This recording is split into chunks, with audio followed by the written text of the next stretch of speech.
All right, what is your name? Gary Karnes. And what do we got here? Tell me the name of the project and what's its purpose. Well, the People's Oral History Project has been promoting oral history and history projects for public education in Monterey County, primarily the Salinas Valley. Okay, and then so to that end, this collection is a part of that? Yeah, this is Juan Martinez. We named it after Juan, and he gave it to Juan and I and Karen Araujo did a book some years back, Voices of Change, and Juan passed away last year, and we took possession of his collection and promised to care for it and make it useful in terms of public education, local history, activism, people with courage who stood up for dignity and respect. And Juan that's what we have today.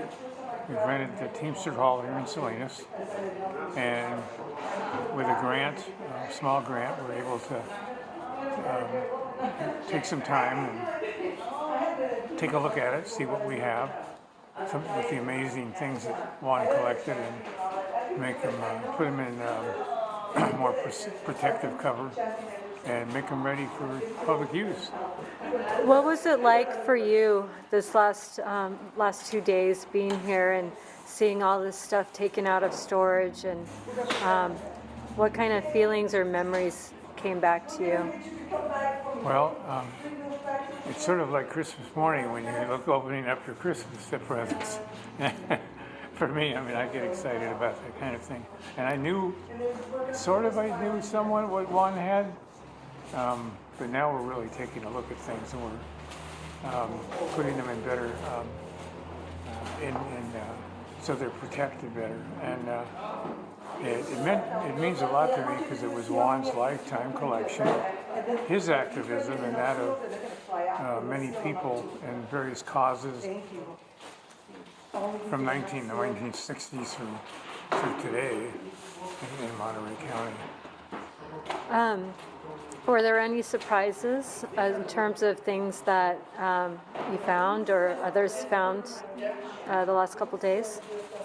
Yes, we found a lot of historically significant documents, various posters and buttons, that people wear for a different campaign, that are one of a kind. They're unusual and meaningful and tell a story about a particular campaign in the fields or at the ballot box.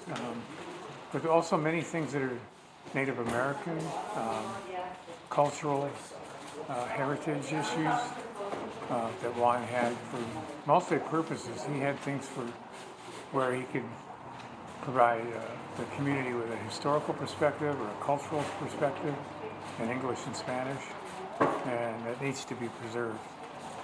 What is the end goal with this collection? Right now, we're sorting and we're putting them, in a more organized fashion in boxes. But what's next, and where do we see this going? Okay. Well, we have some short-term. We've been invited to several venues to display items related to, for example, Cinco de Mayo next week. The Braceros and Bracero Memorial Highway is the 60th year coming up in September, and we may participate in that. So we've been invited, to exhibit parts of Juan's collection. That's short term. Long term, I know what Juan wanted, and what I want and others do is to find a permanent home, like a museum. And the one that's been considered the most, which we've worked on, is the old Monterey County Jail on West Alisal Street in Salinas. Yeah, that's been written about and stuff in the papers. Is there what's holding that back? Is there anything like standing in the way of making that dream come true? Well, it was that jail, that building was closed, and it was considered by the National Park Service as part of a national Cesar Chavez farm worker national park, national monument, and but it wasn't accepted. The jail was not accepted to be part of that designation because it still had lead and asbestos and mold in it, and the building needed significant repair. And some of that's happened. So that was over 10 years ago. So it's slow. It's a slow process. My belief, the latest, is the county was willing to match $15 million with state funding to finish off the building so it's useful in that regards, and then perhaps we apply for it as part of a national monument or make it a county-city joint museum, and where Juan's collection would go, be used and displayed for like other museums. Yeah, that was his dream for so long. How can people get involved with this? Like, how do they find this project, like, and hear about upcoming events that you might be at and stuff like that? Ya acabaron el trasero. Yeah, that one's ready to go back in. So, and these are the things. well, we're online at People's Oral History Project, Monterey County. You can email us at email address, or call us. I think the number is on the website, the phone number. But we're here in Salinas, and you can give me, Gary Karnes, or Karen Araujo a call or an email. We should be easily found. So yeah, Juan was involved in the Oral History Project. Do you want to talk about how you guys worked together in creating the book and stuff and other things you did together for the project? Well, Juan and I worked on many campaigns going back when we first met in the early 70s. And in 2013, we worked on the Bracero Memorial Highway, which were to put signs along Highway 101 north and south of Chular, where there was a train wreck in 1963 killing 32 Braceros. And we did that in 2013. And then in 2015, we decided we wanted to interview activists who had been involved in various movements, cultural and political and union organizing in Monterey County, going back to the 30s. So we interviewed 63 people and transcribed their stories and put them in a book. Yeah. Voices of Change. Yeah. So yeah, working with Juan all these years, you have a lot of memories with him, and you're really helping like keep these memories alive with this project. So it's important, and thank you. Yeah. Why do you think?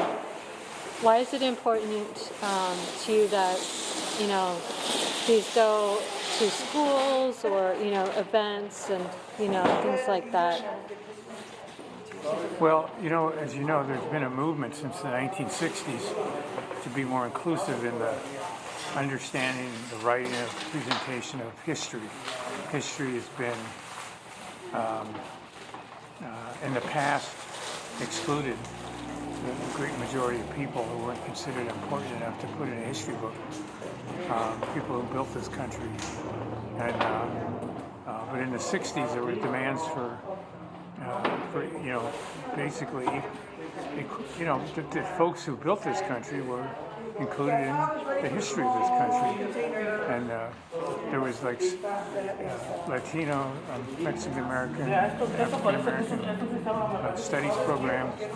And recently, again, there's a push for equity in terms of what the story is, who's included in the story, and I think people need to know that history has been made here locally, and that it's part of their story. For students in high school, grown-ups, people that may not have been here back in the 70s or didn't understand the importance of it, but it is part of that story, and it belongs in history books, and people should know what their fathers and grandfathers and grandmothers did to make history.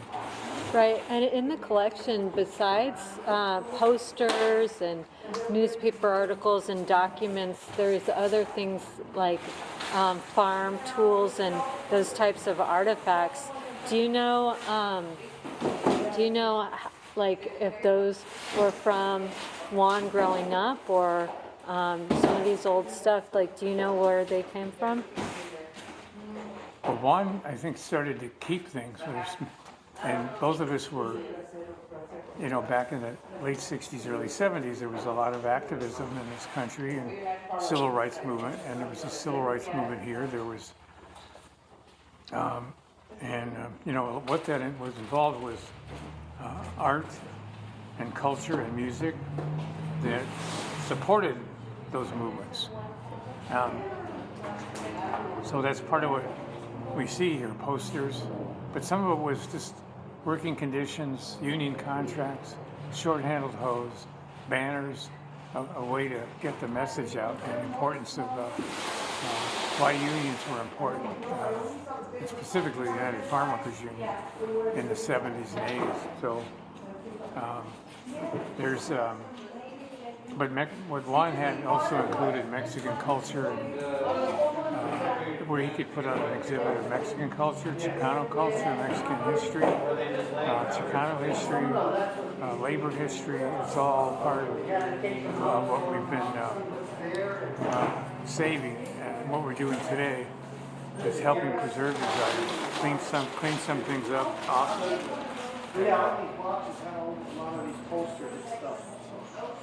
make them more ready to go for us to share what Juan saved for us.